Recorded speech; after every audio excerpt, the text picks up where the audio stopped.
And welcome back. I have Dr. Charlie Vogel. You know him. We've talked so many times. Dental ER. Good to see you again, Doc. Great to see Appreciate you you having me over. Now, you know, ever since this pandemic has been around, COVID-19, I know you've instituted things to make sure that you're taking care of all of your patients, your clients, as well as the people who work here. It's not that you're trying to make any kind of big statement or anything. It's pretty simple what you're doing, isn't it? Well, it's a part of a new standard of care, and we've enlisted this in the safety. And by the way, most all the other dental offices, medical offices, are complying with similar circumstances, taking temperatures and doing things to make sure we're not causing any spread. But of course, you know, you're saying complying, but in all actuality, a lot of, you know, dentists and doctors, they were kind of ahead of the curve. It's not a complying, it's a common sense thing, I think. We had some inside information coming out fairly soon.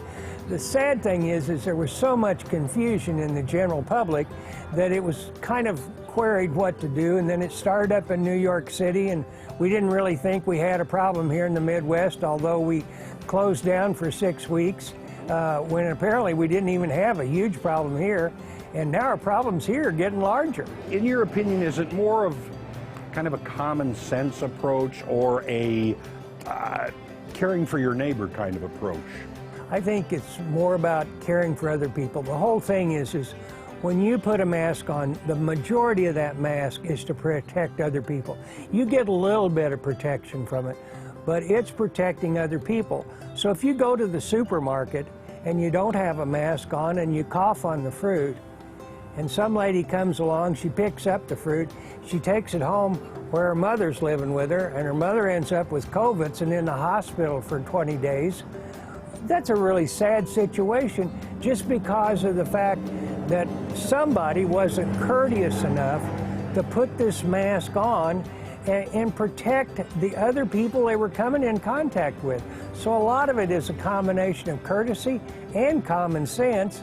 And it's really sad that we've had to have laws and dictates and mandates and all kinds of things about masks. You know, I've noticed here in this area, all the way down into Arkansas, when there's a tornado or when there's anything that comes through, a disaster, all the neighbors go out and help each other, and they do all this stuff.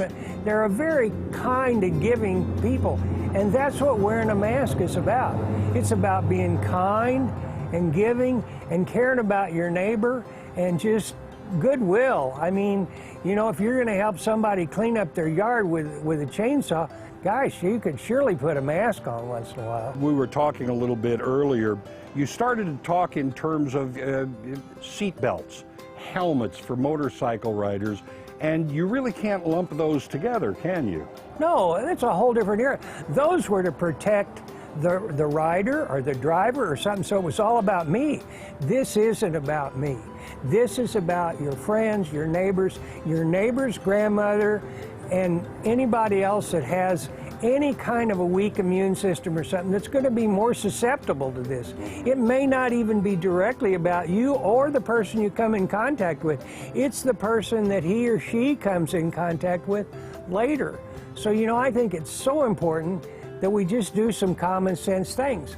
Wash our hands as often as possible, wear a mask whenever it's reasonable, outside 6 feet away, probably not. That's why we chose this location today. Right. But when we're inside and we have to be closer than 6 feet and we don't have some choices, let's have a mask on. Let's wash our hands. Let's try to take care of our neighbors and our neighbors' parents and grandparents. Any way you look at it, it's not like you're having a wisdom tooth pulled. No, it isn't. It's pretty simple. It's pretty simple, and I just hope the people out there will start voluntarily doing what I think is the right thing. All right, Dr. Vogel, thanks for having us by today. Thank you. Of course, you can find him at Dental ER.